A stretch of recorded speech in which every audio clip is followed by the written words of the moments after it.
Hey guys, we are back for another episode of Starting in the 70s. This episode is going to be a special one for me because it's tips for my main role, controllers. We're going to be going over a little bit of mechanical tips for some of the characters, and mainly just some overview on why controllers are much more than just smokes, and the impacts that they really have and show on the game. So, let's check it out.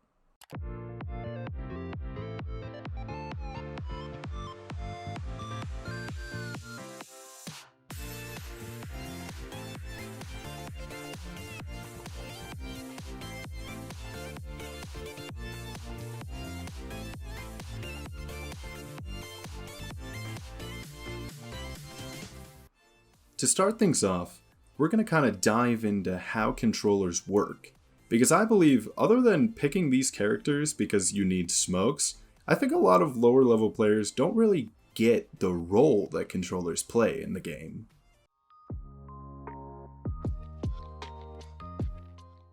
A controller is a character that's going to generally be a supporting agent. On offense, they're known as the third man, because they're not the duelist that's going to entry into the site, and they're not the initiator that's going to try and trade the duelist, but they're going to be the one that's coming in late, that's watching the smokes, and just making sure that the site take goes well. On defense, a controller is generally going to be an anchor player, holding down a site on their own, accompanying their sentinel or their chamber player who's kind of playing the same role. Controllers have a really important purpose of staying alive as long as physically possible. Their smokes, usually, all come back after a timer, providing good cover for holding post plant or retaking sites, or simply just taking map control early and then hitting a site with your smokes later. In addition, their util is also very important for being able to stall site pushes, allowing for your team to rotate during an exec attempt. It's good for flushing out angles on retakes so your team can take space back from the attackers, or for just buying time during post plant for your team to reposition, or just understand that the enemies cannot be on the bomb. Bottom line is that the controllers cannot be the players that are taking fights constantly and risking their lives. Otherwise, you lose out on all of this util that can completely change rounds for your team.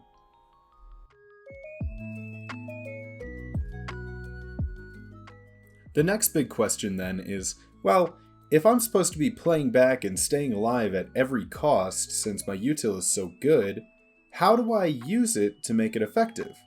Well, here's a quick rundown for each of the agent's abilities to give you a bit of an understanding. We will of course be excluding smokes since they're not really too hard for people to understand.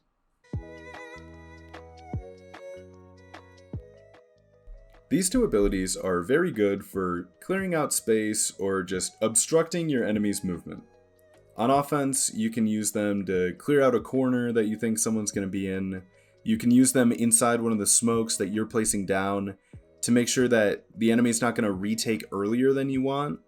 Or, honestly, if you have them late enough, just use them on the bomb and buy your team some time. On defense, most of the time you're going to be using them inside a choke point to a site just to stop an enemy execute and buy your team some time to get over there and help you out.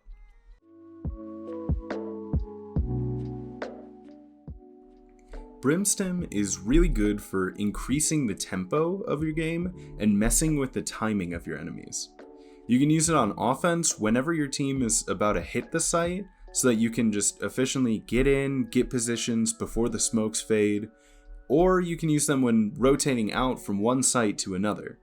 The speed advantage will give you an opportunity to get to the other bomb site before defenders get a great chance to rotate and be able to defend it.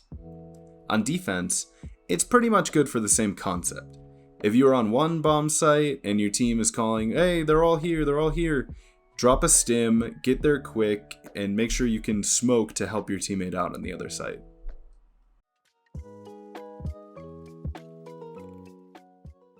Now, Astra is a new beast for abilities, because she just controls so much of the map constantly throughout a round.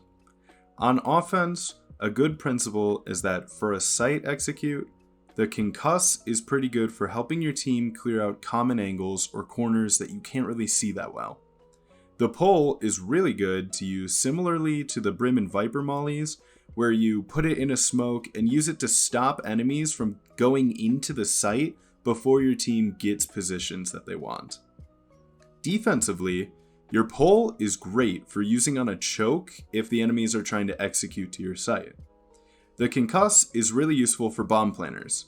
You can take advantage of their lack of mobility when they're planning to concuss and maybe combine it with like a molly or a shock dart from one of your teammates. Alternatively, you can save the pull and use it for if the enemies hit the other site, and you can forcefully drag the planner into the open and maybe your team can get a kill on him easily.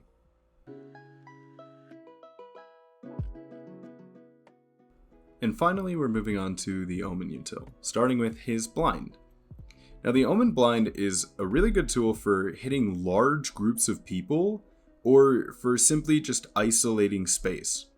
On offense, you can use it to section off a part of a site that you think the enemies could be in and give your teammates the upper hand in an execute. On defense, you can use it to flash a choke point and either swing while they're blind, or you can TP to reposition while they can't hear you. Just remember that it is technically a near sight and it is not a full blind, so they will see you if you get too close.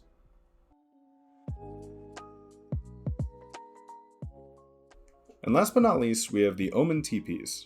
Now the TPs are hard to find good use for, but they can come in handy if you find yourself in a sticky situation sometimes. On offense, if you end up being the planner, which is pretty common for teams to give smokes the bomb, you can get the bomb down and you can TP to somewhere safe so you don't get trapped and get shot at when you're trying to leave.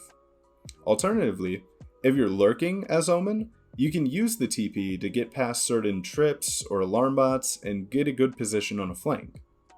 Defensively, you can use the TP to reposition if the attackers are pressuring you and trying to execute your site. And if you pair it with your flash, this could give you a good upper hand because you can TP and they won't know that you've done it, and you can catch maybe one or two off guard.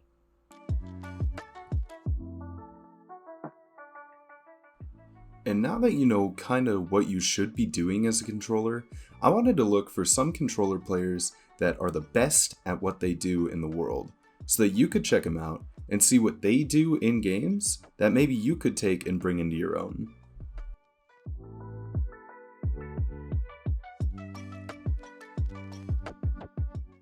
Our first pro that we have for you is one of NA's finest, Optic's very own Marved. Look at Marv smirking. Optic Gaming, close it out. Now Marved is a great player to look at for positioning and knowing where to be as a controller. Check out his Omen on any Haven game that they play, and you'll see someone showing incredible knowledge of spacing while he's lurking all around the map on T side. And on CT, you'll see a controller who understands his value to his team staying alive, while still positioning himself to be in a good spot to frag out for his team. After Marved, we're going to take a look at a rising star and a player from one of my favorite teams, 100 Thieves Bang. And it's Bang coming in from mid. It's a 1v5. No way! It's a 1v1! Bang! It might just be one of the best plays of his career. Bang with the 1 versus 5 ace clutch. What is that? It's just unbelievable. Bang is one of the most versatile controller players I've ever seen in my time watching Valorant. Keep an eye out on Bang for two things: a Brimstone that can be aggressive and frag like no other, and 2, an anchor that could even make her jealous. Check out 100 Thieves on Bind, their preferred map pick, or on Fracture to see Bang take advantage of the fact that Brimstone is the only controller in the game who does not get his utility back over time, which means once his util is down, all he is a pure fragger. See 100 Thieves playing Ascent and Icebox, and watch the Iron Wall win rounds before teams even get a chance to plant. Finally on our list, we have Team Zeta's Sugar Zero. Turret cleared out 58 HP. Oh! He has to push forward. He's got past the shot. The spam is there. A 1v1. past week. Sugar Zero's well. The tap, the swing, the shots, and Sugar Zero with the Red Bull clutch. What a play! Comes through with the 1v3 at the final moment. I've pulled Sugar Zero here because I believe there's no other player in the world that can showcase how to play Astra better than Sugar. You can take a look back to Reykjavik this year and see Sugar Zero play Astra on Ascent, Haven, Bind, Fracture, and Split. Basically every map except the ones that are requiring him to be Viper. You can also see him in Champions, which should be going on right now as of the time that I upload this video. And what you're really going to be looking out for is that Sugar Zero can give you an understanding of both how to set up your util with a plan ahead of time, as well as how to use your utility to play your life and make sure you don't die and lose the precious controller util that you have for nothing. Alright guys, I hope you enjoyed the controller guide.